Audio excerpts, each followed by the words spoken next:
Hey everyone, and welcome back to another video. In this video, I'm going to be going over how to factory reset your JBL Clip 5 speaker. So this video is going to be particularly useful for individuals. Let's say that you're getting rid of your JBL Clip 5 speaker and you want to go ahead and factory reset it, which essentially removes all the Bluetooth connections from it. How do you actually go ahead about doing so? So the first thing that you're going to go ahead and do is power on the speaker like this. And then afterwards, you want to press and hold the volume up button and also the play buttons at the same time for around 3 to 10 seconds.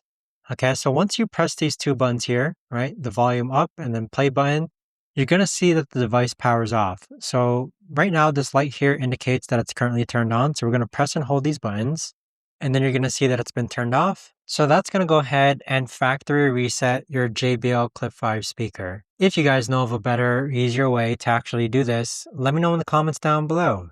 I would love to know. Thanks so much for watching everyone, and I'll see you guys all in the next video.